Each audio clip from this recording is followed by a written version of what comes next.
Welcome back everybody to another new comic book day. A little early, shop's gonna open here in a second. So before the shop opens and I go get the comic book haul, you guys know every single Wednesday we're doing the comic haul. I want to talk very briefly about some of the things I had a chance to read this past weekend. So I got into Y: The Last Man, this compact comic from DC. I loved it so far, as you guys can see, a little bit more than halfway.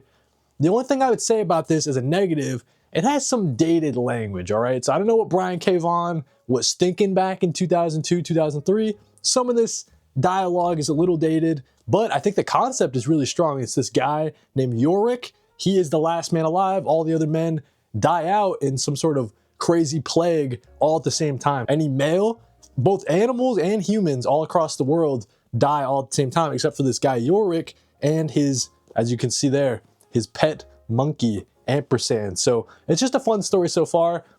Overnight, this guy becomes the most important person on the earth, and he's kind of going on this little journey. I don't know, he's trying to go to Boston to meet this doctor lady so they could potentially clone him. That's the kind of part that I'm on right now. He's running into all sorts of fanatical, female groups called the Amazons, for example, that are trying to go after him. So it's pretty good so far. I really like Y: The Last Man.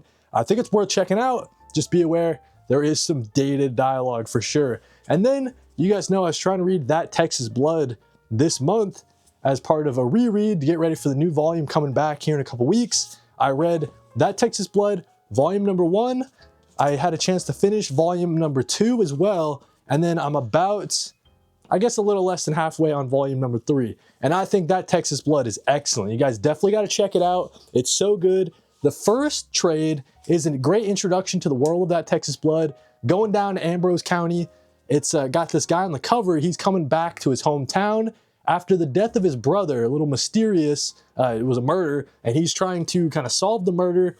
Goes on a little revenge quest kind of thing. But at the same time, we got the sheriff. His name is Joe Bob Coates. As you guys see here, he's our main character of That Texas Blood, and he's the sheriff. So he's trying to stop this guy from going on a revenge quest, trying to figure out the case himself. Volume number 2 was excellent as well. It's a little throwback to an earlier time in Joe Bob's career. One of the cases that sort of defined his experience as a member of the police force. And it's like got some cult sort of elements as well.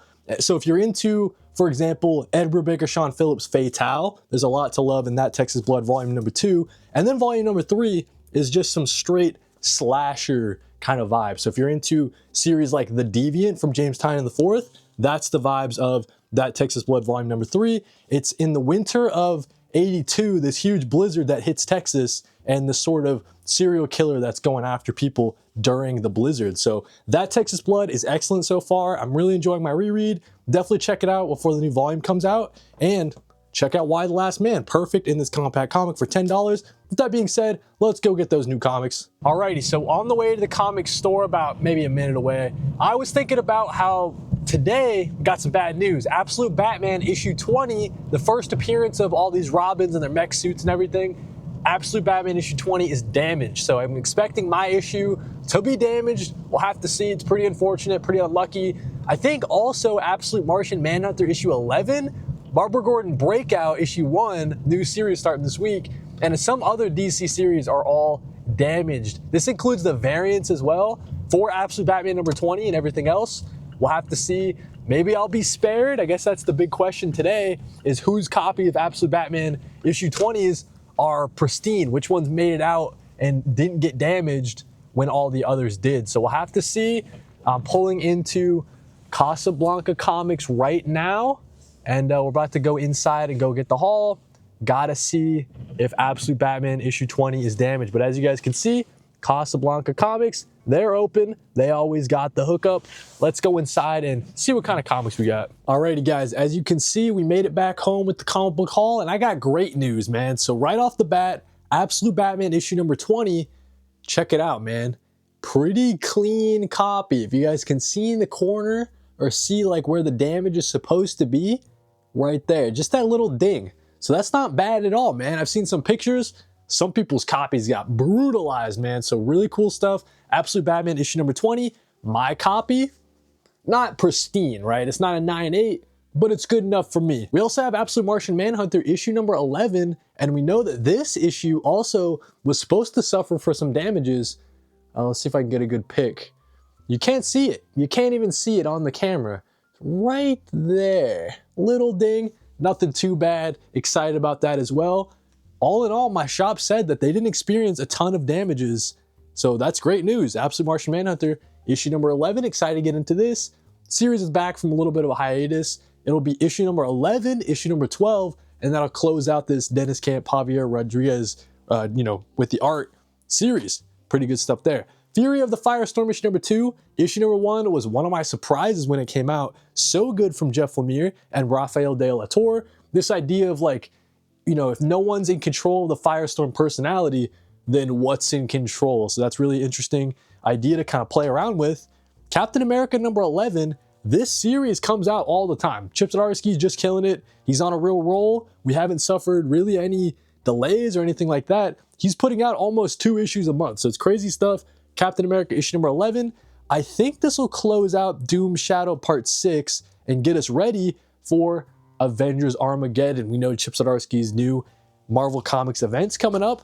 Bleeding Hearts number 4 from Vertigo. DC Comics, Vertigo, really enjoying the series. You guys know I've been talking about it. Dennis Camp again coming in hot. Stepan Morian on the art. We're going to see if Poke is going to be betrayed, I guess, by his friend. So we'll see what's going on with that. Bleeding Hearts, really great zombie story. Teenage Mutant Ninja Turtles issue number 18. This is an interesting one. After the events of issue number 17, there's like a giant skeleton version of Splinter, but there's also a younger human version of Splinter. What's going on in Jin Luen Yang and Freddie E. Williams' Teenage Mutant Ninja Turtles run? We'll have to open the pages to see. Ultimate Endgame number 4. That's all I'm going to say about that. Dennis Camp, you're writing it, but I'm just really not into the Ultimate Universe, I guess. Iron Man issue number 5 by Joshua Williamson on the writing. I had dropped this one after issue number 6. You'll have to let me know down in the comments if that was a mistake. The art is sick, though. The art's not the problem. I just don't know if I'm an Iron Man guy. Maybe I'll catch it in a trade.